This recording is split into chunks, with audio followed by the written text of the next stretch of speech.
नमस्कार विद्यार्थी मित्रांनो, ज्ञान संवर्धन अकॅडमीमध्ये तुमचं सहर्ष स्वागत आहे।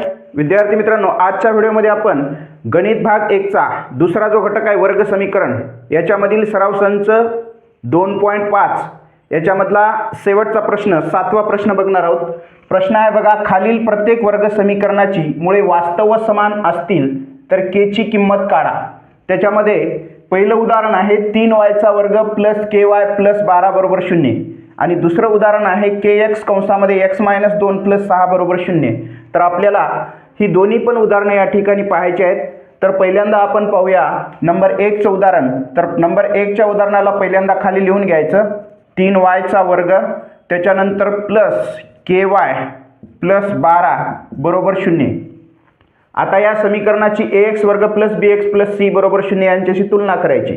म्हणून 3y चा वर्ग प्लस ky प्लस 12 बरोबर 0 ची ax वर्ग प्लस bx प्लस c बरोबर 0 ची तुलना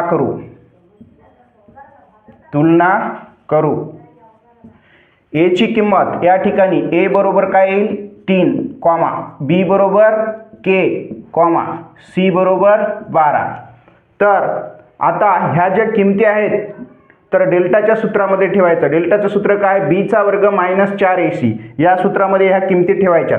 म्हणून या ठिकाणी लिहायचं b चा वर्ग - 4ac बरोबर b ची किंमत जी आहे k चा वर्ग होईल -4 गुणिले a ची किंमत 3 गुणिले c ची किंमत 12। तर k चा वर्ग -4 त्रिकम 12 गुणिले 12 बरोबर k चा वर्ग यांचा गुणाकार करायचं 12 गुणिले 12 144 येते। मग b चा वर्ग -4ac ची किंमत आलेली आहे k चा वर्ग -144। परंतु या ठिकाणी काय सांगितलेलं आहे की मुळे वास्तव समान असतील, म्हणजेच वर्ग समीकरणाची मुळे वास्तव समान असतील तर k ची किंमत काढा। म्हणजे या ठिकाणी वर्ग समीकरणाची मुळे वास्तव समान आहेत म्हणून डेल्टा बरोबर काय असते 0 असते 0। म्हणून या ठिकाणी लिहायचं परंतु वर्ग समीकरणाची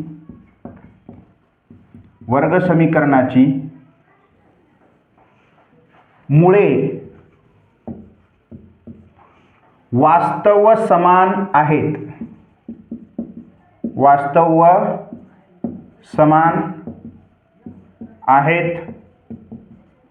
म्हणून डेल्टा बरोबर 0 असते। मग या ठिकाणी डेल्टाची जी किंमत आहे ती काय दिलेली आहे, b चा वर्ग -4ac ची किंमत म्हणजेच k चा वर्ग -144 आलेली आहे। म्हणून या ठिकाणी ठेवायचे k चा वर्ग -144 बरोबर 0। म्हणून हे k चा वर्ग जे आहे जशास तसं राहील, परंतु -144 हे बरोबर चिन्हाच्या तिकडे घ्या तर काय होईल, हे मायनसचं प्लस होईल 144।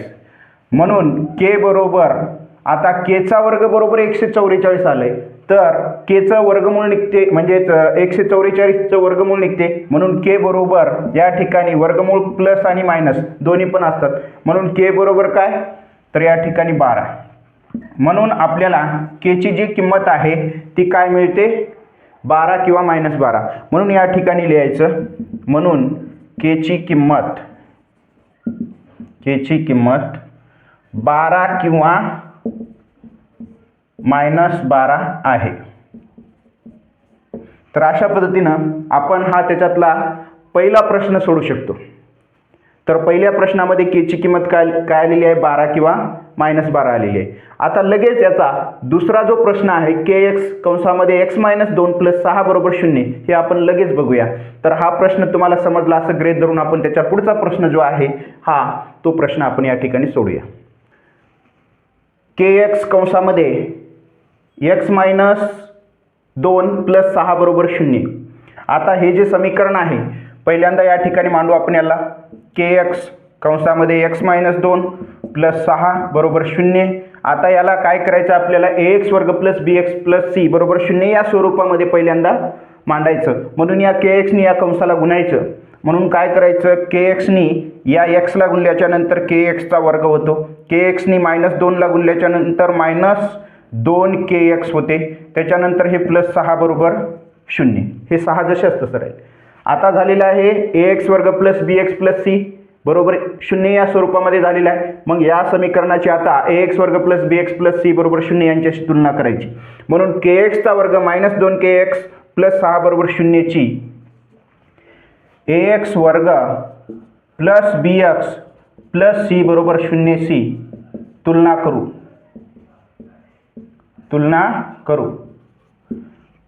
म्हणून या ठिकाणी a बरोबर a ची जी किंमत आहे ते काय राहील k, कॉमा b बरोबर b ची किंमत आहे मायनस 2k, कॉमा c बरोबर 6.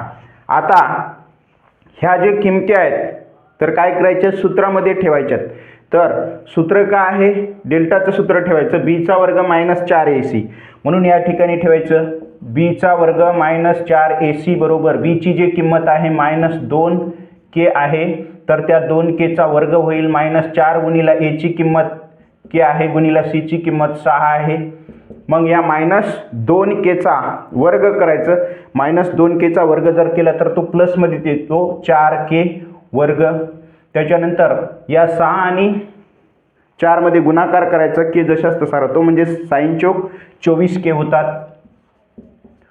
मग परंतु या ठिकाणी काय दिलेलं आहे की वर्ग समीकरणाची मुळे वास्तव व समान असतील तर k ची किंमत काढा. म्हणजेच या ठिकाणी वर्ग समीकरणाची मुळे वास्तव व समान आहेत. म्हणून या ठिकाणी लिहायचं परंतु वर्ग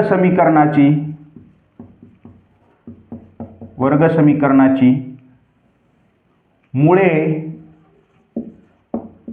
वास्तव व समान आहेत. म्हणून डेल्टा बरोबर काय राहते 0. म्हणून या ठिकाणी डेल्टाची किंमत आपण काढलेली आहे b चा वर्ग मायनस 4ac ची किंमत म्हणजेच 4k चा वर्ग मायनस 24k आलेला आहे. म्हणून या ठिकाणी ठेवायचं 4k चा वर्ग मायनस 24k बरोबर 0. तर याच्यापैकी आपण 4k च्या वर्गातून 4k कॉमन काढू शकतो. 4k कंसामध्ये राहील k मायनस इथं राहील 6 बरोबर 0. या 4k ने k ला गुणल्याच्या नंतर 4k चा वर्ग होईल. 4k ने 6 ला गुणल्याच्या नंतर साइन चौक 24k होईल. म्हणून या ठिकाणी 4k बरोबर 0 किंवा हे k मायनस 6 बरोबर 0.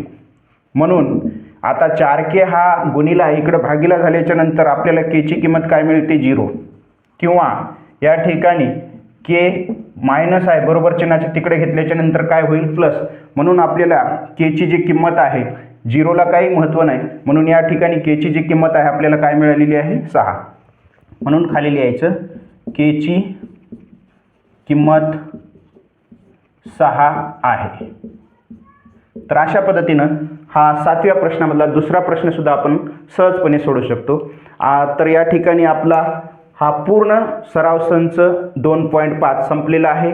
आता वर्ग समीकरण या घटकामधील सराव संच 2.6 हा शाब्दिक उदाहरणे आहेत, ते आपण उद्याच्या व्हिडिओमध्ये बघूया. तर या ठिकाणी आपण थांबूया. तर धन्यवाद.